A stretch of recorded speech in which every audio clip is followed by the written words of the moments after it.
अब कर रहे हैं क्वेश्चन नंबर 11। क्वेश्चन नंबर 11 में हमें दो पोलिनोमियल दे रखे हैं इसने, px is equal to ax plus B और qx is equal to cx plus D, और इन्हीं दोनों की वैल्यू निकालनी है। और इन दोनों की वैल्यू निकालने के लिए उसने तीन कंडीशंस दे रखी है हमको। क्या क्या दे रखी है? एक तो वो कह रहा है कि p0 5 है, दूसरा जो px माइनस qx है वो cuts the x axis at 3 0, और थर्ड दे रखा है इसने कि जो px प्लस qx है वो 6x प्लस 4 है। तो हमें क्या करना है, हमें जो है इस क्वेश्चन में px और क्या निकालना है, qx, इन दोनों को फाइंड आउट करना है। तो px और qx कब निकलेंगे? इसने दे रखा था px is equal to ax plus B और qx इजिकल टू दे रखा है cx प्लस डी। तो जब हम किसकी वैल्यू निकालेंगे, a b और c d की वैल्यू निकलेगी तभी जाके जो है px और qx निकलेंगे। ठीक है, क्या करेंगे, सबसे पहले हम a b c और d की वैल्यू निकालेंगे और फिर उन वैल्यूज को कहां रख देंगे, इस px यहां पे। जब इनकी वैल्यू निकल जाएंगी तो हम इन वैल्यूज को यहीं पुट कर देंगे वापस, तो px और qx आ जाएगा। तो कुल मिला के px और qx को निकालने के लिए हमें a b और c d की वैल्यू निकालनी पड़ेगी, और उसके लिए उसने ये तीन कंडीशंस दे रखी हैं। जैसे उसने पहला वाला दे रखा था हमको कि p0 5 है, क्या लिखा हुआ है उसने, ये गिवन है हमें कि p0 इज इक्वल टू 5, ये फर्स्ट पहली कंडीशन है, पहले नंबर पे दे रखा था उसने कि p0 इज इक्वल टू 5। अब p0 इज इक्वल टू 5 का मतलब क्या हुआ, p0 इज इक्वल टू 5 का मतलब ये हुआ px कितना है हमारे पास, px है हमारे पास ax प्लस b। इसका मतलब ये हुआ कि अगर हम x की जगह में 0 रखेंगे, ये देख रहे हो, तो कितना आएगा हमारे पास, 5 आ जाएगा। तो बस हम कर रहे हैं इसमें, यहाँ पे हम लिखेंगे p0, यहाँ पे क्या लिखेंगे, p0 इज इक्वल टू, अब जहां जहां पे x है, यहाँ पे x है ना, इसकी जगह में 0 रख दो, तो यहाँ पे a और 0 प्लस b ऐसे हो जाएगा ये। और यहाँ पे p0 की जगह में क्या रखना है, ये दे रखा था उसने, p0 कितना है 5, तो यहाँ पे 5 लिखो, तो यहाँ पे आ जाएगा 5 इज इक्वल टू, और a की इंटू 0 से होगी तो कितना आ जाएगा 0 प्लस b। तो तुम देख रहे हो b की वैल्यू आ गई, यहाँ पे हम देख रहे हैं 5 इज इक्वल टू क्या आ रहा है b, तो इसको ऐसे लिख सकते हैं b इज इक्वल टू 5। तो हमने क्या करा, पहली वाली कंडीशन से क्या निकाल दिया, b की वैल्यू निकल गई। तो जैसे हमने b की वैल्यू निकाली है उसी तरीके से हम जो है किस किस की वैल्यू निकालेंगे, a की, c की और d की, और उनको यहीं पुट कर देंगे वापस, तो px और qx की वैल्यू आ जाएगी। तो पहली वाली कंडीशन से हमने b को निकाल दिया है। अब दूसरी वाली कंडीशन से देखते हैं हमको क्या मिलता है। अब इसने दे रखा था कि px minus qx cuts the x axis at 3 0, इसका मतलब क्या होता है इसको देखते हैं। तो सेकंड कंडीशन में दे रखा था इसने कि px minus qx cuts the x axis at 3 0। तो सबसे पहले हम px माइनस qx निकालते हैं। तो px कितना हो गया, px की जगह में अब क्या रखेंगे, px जो है अब हमारे पास ax प्लस b था, तो b की वैल्यू आ गई है 5, तो यहाँ पे 5 लिख दिया मैंने। तो अब px की जगह में लिखेंगे ax प्लस 5, क्या लिखेंगे, ax प्लस 5, माइनस qx की जगह में क्या आएगा, cx प्लस d। यहाँ पे माइनस का साइन बाहर है इसलिए यहाँ पे ब्रैकेट जरूर लगाना, ठीक है। तो ये हमारे पास px माइनस qx की वैल्यू आ रही है, इसको थोड़ा और सॉल्व करो, तो ये आ जाएगा ax प्लस 5। जब ये ब्रैकेट ओपन होगा तो ये दोनों माइनस के हो जाएंगे, तो ये हो जाएगा माइनस का cx और माइनस d, ठीक है। तो इसको थोड़ा और सॉल्व करो। यहाँ पे हम देखते हैं कि ये x वालों को एक साथ लिखना है, ax और इसके साथ लिख दो माइनस cx ऐसे करके, और यहाँ पे जो प्लस 5 है इसको और माइनस d को अलग कर दो ऐसे करके, ठीक है। तो ये जो px माइनस qx है, थोड़ी देर के लिए इसको क्या मान लेते हैं, इसको मान लो कि ये जो है fx है, क्या है, fx, ऐसे में थोड़ा आसान हो जाएगा। तो ये fx की वैल्यू आ रही है, fx, ये भी fx और ये भी fx। अब देखो वो क्या कह रहा था, वो कह रहा था कि ये जो px माइनस qx है यानी कि क्या है, fx, इसकी जगह में हम क्या रख सकते हैं, इसकी जगह में रख सकते हैं fx। तो ये जो fx है ये cuts the x axis at 3 0। तो इसका मतलब ये हुआ कि ये जो है x एक्सिस को 3 0 पे कट करता है। तो 3 0 पे कट होने का मतलब ये हो गया कि ये जो लीनियर फंक्शन आ रहा है इस पे x इज इक्वल टू 3 रखने पे y इज इक्वल टू कितना आएगा, 0। और हमारा y कौन है, यहाँ पे ये fx, ये y की जगह में है। दरअसल ये y इज इक्वल टू ऐसे करके लिखा हुआ है, ये y is equal to ax minus cx plus 5 minus d ऐसे करके है। ये जो y है यही fx है, ये जो x है ये तो ठीक है, ठीक है, और ये जो 0 है ये y है, और y कौन है यहाँ पे, fx। तो यहाँ पे इस y की जगह में fx है, ये ध्यान रखना बस। y की जगह में किसको ले रखा है, fx, यहाँ पे y होता था ना, तो y की जगह में जो है fx लिखा हुआ है, बस ये लिखने का तरीका है, ये लिखने का तरीका है केवल, ठीक है। तो उसने y को ना लिख करके वहां पे क्या लिख दिया, fx, ठीक। जैसे यहाँ पे ये पी एक्स है, ये तुम देख रहे होंगे, ये जो हमारा फंक्शन है P X is equal to क्या है, P X is equal to है ए एक्स प्लस बी, तो ये यही तो है y, y is equal to क्या है, ए एक्स प्लस बी। अगर ये लीनियर पोलिनोमियल की अगर किसी पॉइंट 1 2 से होकर के जाता है तो इसका मतलब क्या हुआ, एक्स की जगह में कौन है 1 और y की जगह में कौन है 2, तो ये y कौन है यहाँ पे px, तो इसका मतलब ये px है बस। तो ऐसे ही जो है यहाँ पे कौन है, ये y की जगह में fx है। तो बस समझ में आ गया होगा। अब हम क्या कर रहे हैं, उसने दे रखा था कि px minus qx cuts the x axis at 30, तो ये जो इसका मतलब इसमें 30 पॉइंट है, कितना पॉइंट है इसमें 30, तो हम लिखेंगे इसमें यहाँ पे x की जगह में अगर हम कितना रखें ये 3, तो fx कितना हो जाएगा 0 हो जाएगा बस। तो रखो यहाँ पे, और यहाँ पे एक स्टेटमेंट लिख देंगे, यहाँ पे क्या लिखेंगे कि px minus qx cuts the x axis at 30, since px minus qx, ठीक है। इसका मतलब क्या है, ये हमने इसको fx ले रखा है ये, तो cuts the x axis at 30, तो बस यहां पे लिख देंगे हम देयरफॉर f कितना, अगर f की x की जगह में कितना रखेंगे 3, तो इसकी वैल्यू कितनी आएगी 0, तो देयरफॉर f3 0 होना चाहिए।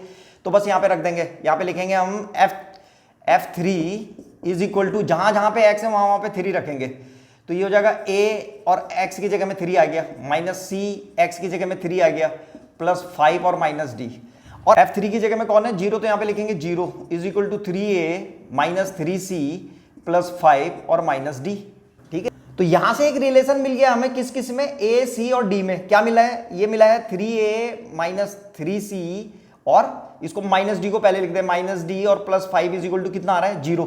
इसको जो है ये इक्वेशन नंबर फर्स्ट बना लो तुम लोग, तो ये इक्वेशन नंबर फर्स्ट मिल गई है हमको। तो ये जो रिलेशन आया था ए सी डी में मैंने यहाँ पे ऊपर लिख दिया है। अब हम इस पे चल रहे हैं, कौन सा, थर्ड कंडीशन। थर्ड कंडीशन में क्या दे रखा था इसने कि जो P x plus q x है उन दोनों का जो सम है वो कितना है 6x प्लस 4। तो लिखो यहाँ पे फिर से लिख देंगे p x plus q x is equal to कितना दे रखा है इसने 6x प्लस 4। अब पी एक्स की वैल्यू क्या है, पी एक्स आ रखा था ये ए एक्स प्लस 5, यहाँ पे लिख देंगे ए एक्स प्लस 5। ये ए एक्स प्लस बी था ना, तो बी की जगह में हमने ऑलरेडी 5 निकाल रखा, तो हमने अब 5 लिख दिया है यहाँ पे। ऐसी प्लस क्यू एक्स की जगह में क्या है c x plus d is equal to यहाँ पे 6x प्लस 4 हो जाएगा ये। अब यहाँ पे तुम देख रहे हो ये ए एक्स और सी एक्स, इसको एक साथ लिखो ए एक्स प्लस सी एक्स, और यहाँ पे इसको अलग लिख देंगे प्लस 5 प्लस डी को इज इक्वल टू कितना हो जा रहा है ये 6x प्लस 4।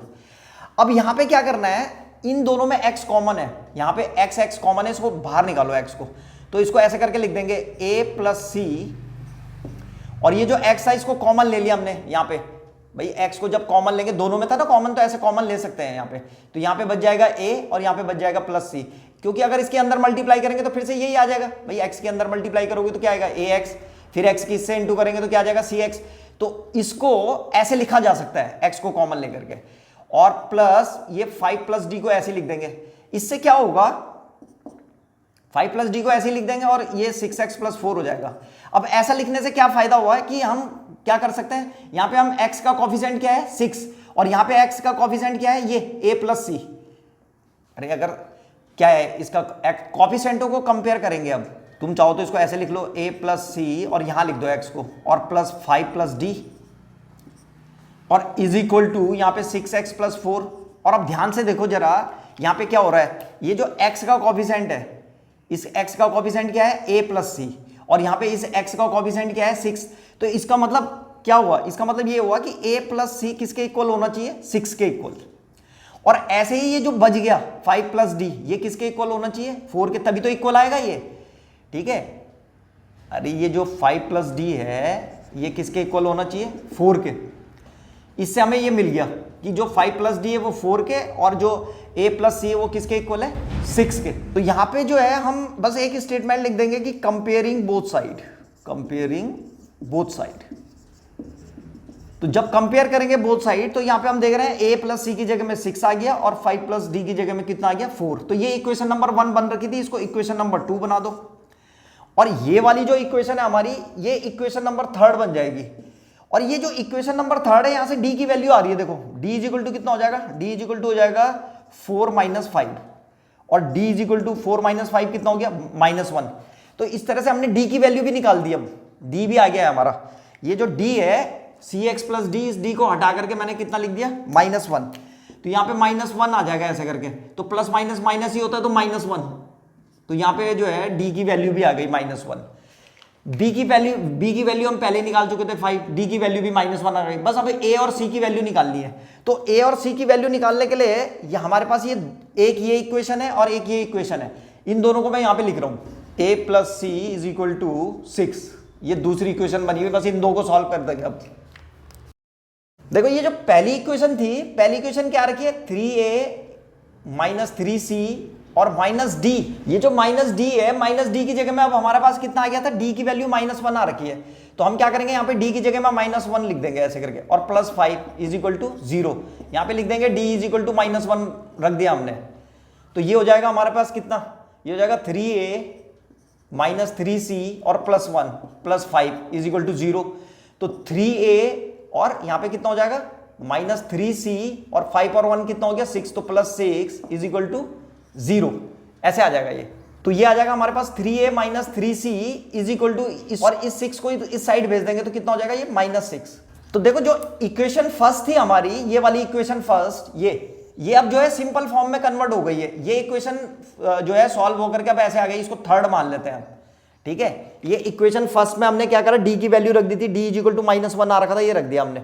अब क्या करो, ये जो इक्वेशन नंबर 2 है, यहाँ पे जो इक्वेशन नंबर 2 निकल रखी थी हमारी, इक्वेशन नंबर 2 क्या थी, a plus c is equal to 6। यहां से क्या करो कि c की वैल्यू निकालो a के टर्म्स में।